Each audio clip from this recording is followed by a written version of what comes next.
Hello everyone, welcome back to Yokai Temple, and we are going to be once again doing a bit more of the Botania work, because I've still got a fair bit more to crank through before I'm done here.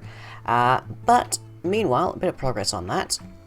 So, I reorganized a bunch of stuff, so our primary mana pool here that's presently quite full is now able to receive, infuse, and run the altar quite happily. Oh, hello Mizuki-san. They're just here to check on the hopper, which is presently, by the by, feeding the 3x3 of 9 Gormarialis, which is then being fed some cooked salmon on a timer. It's presently turned off at the moment, because I don't have any way of letting it know that the mana pool can't take any more mana, which would cause us to lose a lot of food. We don't really have, like, a massive need to worry about that, but on the other hand, I'd rather not, like, overflow and ruin stuff. I like to be efficient. But yeah, we've got 3 mana spreaders. We can upgrade these later so that we can like use fewer, for example, or they can work more effectively. And they're just feeding into this 1 mana pool. That 1 mana pool is then being extracted from with 3 mana spreaders into the runic altar, which allows us to make a bunch of stuff really quickly, which is going to be really handy in a moment. A few of you mentioned that I should get a Jaded Amaranthus. If I give this thing a little bit of mana, which I usually just use this mana pool for, then it will spawn a whole ton of magic flowers around. That was actually on my list of things to do last episode, but I didn't quite get around enough time to do it. But yeah, thanks to that, I have actually managed to procure a fair few flowers, although there's a little message in front of like the middle house here, which at the moment I'm fashioning to be mine. So let's just take a look at that, because I think it has something to do with that. Let's take a look. Check the temple, someone left something there. Okay. I kind of feel like I fly around a bit too much, but yeah. Okay, so, yeah, everybody's fine, but, oop, hello, what's this? An offering to Yokai Temple. I don't think it's explosive, but if it is, someone is going to hurt. Holy balls. Okay, that is a stack of every mystical flower. I don't know who brought this over. That's interesting. I wonder what this is about then. Who made this? Who brought this? Who delivered this offering? Do I have to look after this thing until like decades down the line a young man will come and ask for it? What? Saying he needs it to like invent time travel. Okay, well that's gonna be helpful. Can I pick this up with a crescent hammer at all? Yes, I can. Okay. Right, well, thank you to whomever decided to, like, provide us with a bunch of stuff. That's kind of helpful. That's good to know. But yeah, what we're doing today is we are going to try and get to Terrasteel level, and that is a specific point in our Botania studies, because it's like, basically the order of things goes, Mana Steel, Terrasteel, Gaia. Well, Mana Steel, Terrasteel, Elementium, and then just Gaia, basically. So if I look at Botania, we might be able to spot this thing. So, let me see. Terrasteel is a bright green thing, so there's Mana Steel. And then we have Terrasteel, which we get by infusing it in a manner I'll describe in a moment. Then we can get Elementium from Alfheim, which is the next thing after this. And then we can get things like Gaia Spirits, which are used to make the most potent of things. There's the Shards of Laputa, there's the Crimson Pendant, there's the Cloak of Virtue, which I want to get to. I don't presently have the stuff to do it. And the Rod of the Unstable Reservoir. That is going to be a magnificent tool in our battles against the Blood Moons, I should think. Because that is, well, we'll find out when I get there, I guess. And then there's a bunch of stuff, and there's also the Gaia Mana Spreader. So, we really want to get all the way up to Gaia. To get to Gaia, we have to get to Alfheim. To get to Alfheim, we have to get to Terrasteel. So, there's our sequencing. So, today we are working on getting to, where is my, there it is. We're working on getting through to Terrasteel. And that's going to require these 3 things that I'm about to explain, but also, I'll talk about that at the end, I guess. We've got plans for the bath. Jusu was saying that I should get some kind of cleaning facilities up for the village, so we're going to have to get to work with that particular section of the village. Right. So, to make Terrasteel, we need the Let's see if I can spot it around here. There it is, the Terrasteel Agglomeration Plate. And it's fairly straightforward. It's 3 lapis blocks, a block of mana steel, rune of earth, rune of mana, rune of air, rune of fire, rune of water. We've seen most of those already. We haven't seen the rune of mana. I don't think. My memory's terrible. Who knows? So for that we just need 5 mana steel and a mana pearl. And unfortunately I did stop by inside of my spirit box and grab the barrel of ender pearls that I've been keeping in there. So let me just grab those.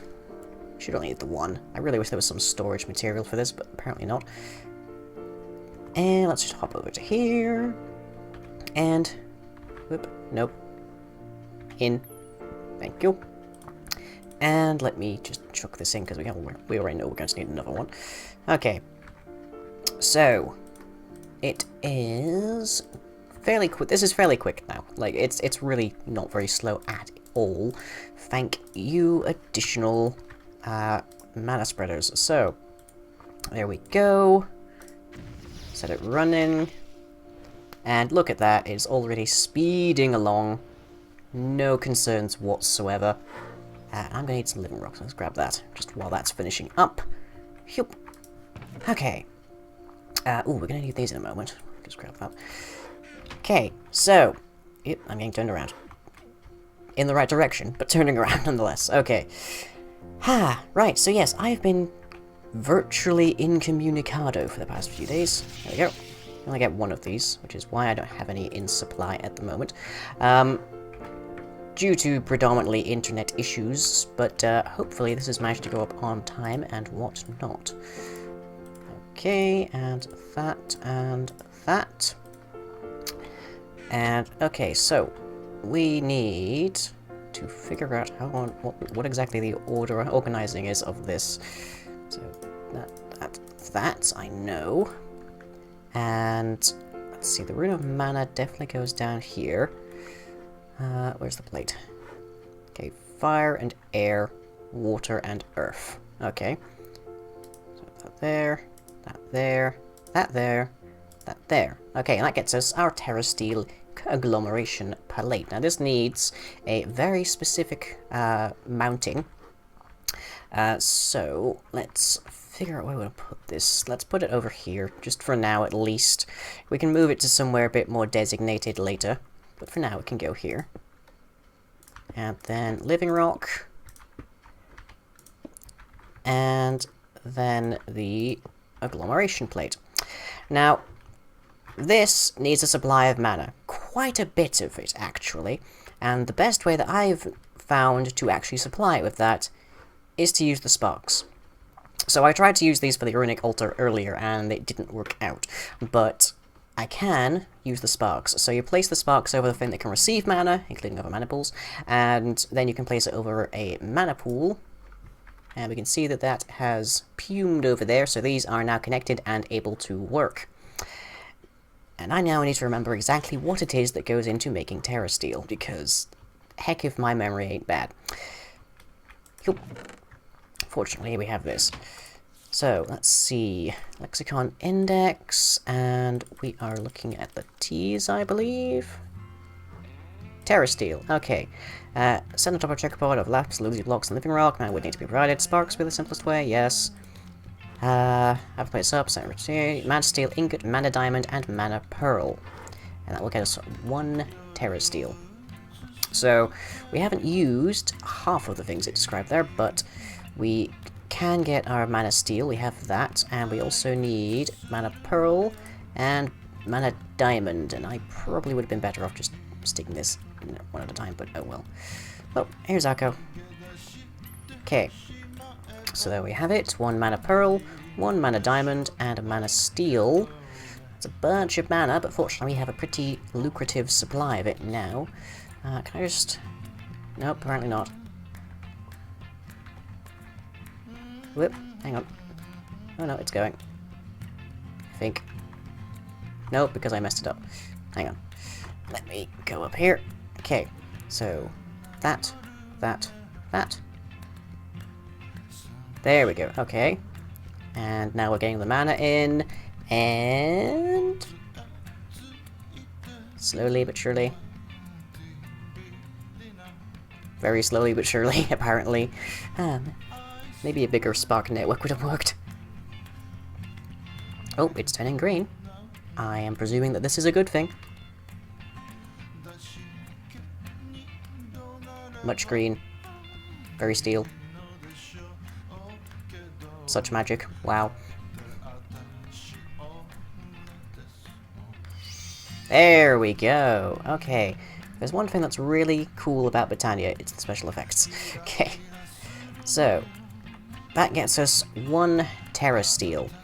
Now, to get to Alfheim, we are going to need a specific piece known as... Let's see, where is it? I don't quite see it. Where are you? Abstruse? Nope, that's not it. Elven Gateway Core, there you are. Okay, so that is living wood surrounding a Terrasteel ingot. Now, I believe I have some Terrasteel, but making the Alfheim portal is a bit of an endeavor, so I'll probably be covering that next time. Multiple sparks would make it go faster. Ah, okay. Well, that's helpful then. Pattern for creating Terrasteel. Yeah, that is the only thing that the Terrasteel agglomeration plate is used for, to my knowledge. But, you know, it's there. So, what I'm looking to do here is firstly, I kind of probably... Well, I don't need to worry about a Drum of the Wild for a bit. That is used to basically automate harvesting of mystical flowers. But I want to get to a couple of items that are available in this. So, there is the... Where are you? Honestly, I can never see anything in here when I need it. Grr. Arg. Mudley. Right, it should be somewhere around here, I think. There it is, okay. So, the Cloak of Virtue is an equipable item, requires a Gaia Spirit, some wool, and some glowstone, and that goes into this slot where I probably just have a mundane belt, because why not? And it looks like priestly robes. It specifically looks more like Catholic priestly robes, but will make do. And that turns a bit of damage that I receive against the enemy, basically. That's more or less how that works. And there is also... let's see... the Rod of the Unstable Reservoir, if I can find it. Because heck knows I'm bad at seeing things when I need to. How many times have I said heck knows this single episode? Jeez. Alright, Royal Skies, Living Wood Slingshot. Okay, that's an interesting concept. Ah, wait, just spotted it. Right next to what I was previously looking at. So, this requires Dragonstone, which is an Alpine thing, and 2 Gaia Spirits and 2 Living Wood Twigs. And what it does is you shift and right-click it, and a little ball of mana appears above your head. Sort of like a Egyptian plate, if you want to think of the ancient Egyptian god imageries inside of hieroglyphics. And then it will shoot out at a random enemy within range. If there's just one, they get screwed. But that means that it is a fantastic crowd control system. And the trouble then is that we need to get Gaia Spirits for both of these.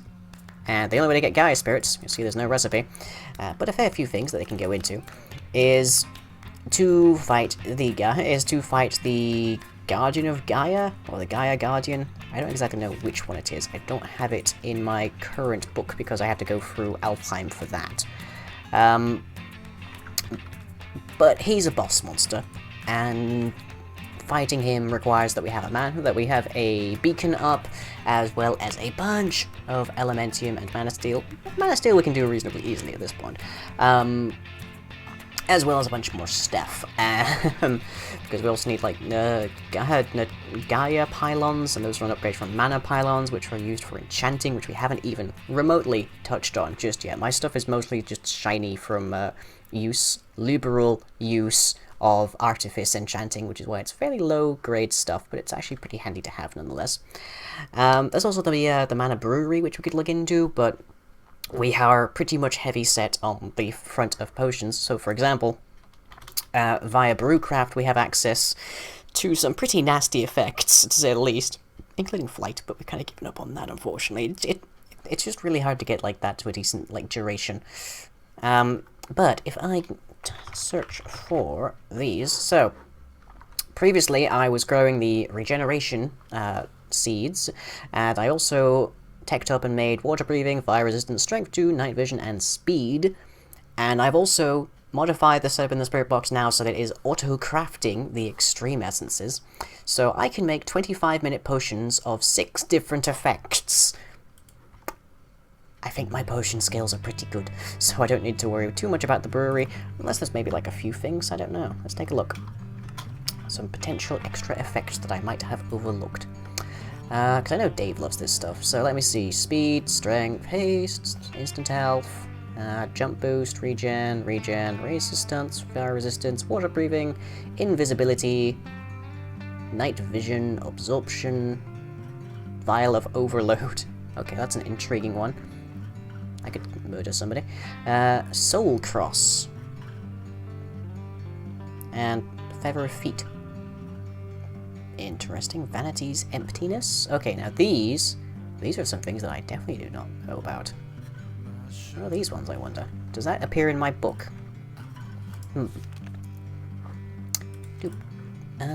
Okay, functional flora, some items, alphamancy, natural apparatus.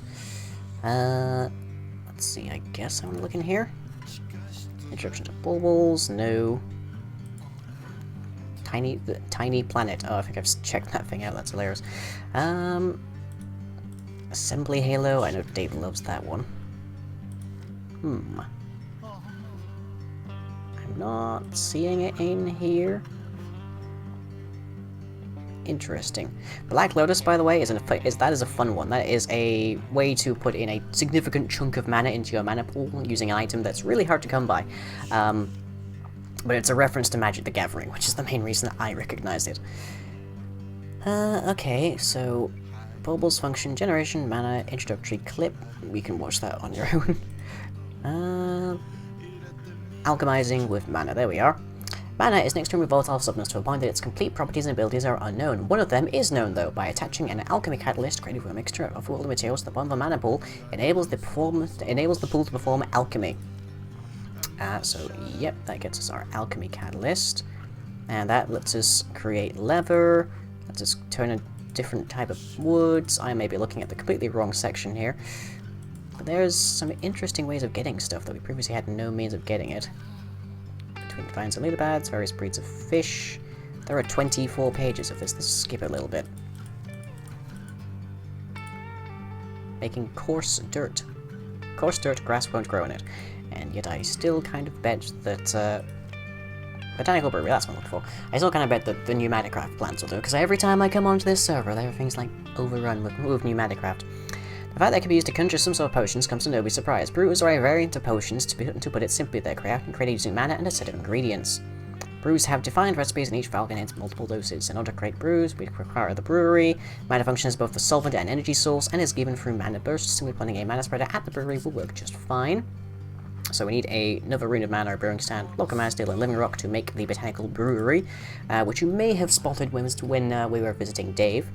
Crafting vials uses mana glass, okay.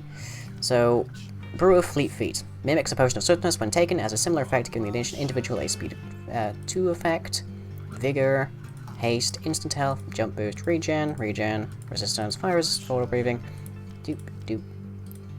Brew of Shielding gives absorption. Doesn't tell us what those other ones are. So, do we have recipes for them? We do. We have quite a bit of recipe, but I have no idea what that effect does. Well, I guess we'll check that out later. So, Rune of Mana, Terrestrial Agglomeration Plate, Terrasteel, Bath Plans. Okay. So, yes, Juzu has been on at me to get to work on the local bathhouses. So, I have bucketed up all of the lava that was formerly over here, and I've just laid out where the lava was using some netherrack, so hopefully it is a little bit more consistent, and basically we need to have somewhere for everybody in the village to wash up. So we need to cut this in half, basically, for gender segregation, and then we need to have baths on top of this area that look nice and pretty and nice and scenic if we can manage it. We're having a little bit on the side of, like, sparse space here. And we need to have areas next to the actual baths so that people can shower and clean themselves before they go in, as well as areas to store their items whilst they're, like, washing up and stuff, and then, like, some degree of relaxation area off to the side, perhaps. So this might be one of the larger buildings so far. Not sure, but we'll find out. But I will get to work with that next time. Oh, no perfect timing. Sun's going down. So, with that, I shall catch you all next time.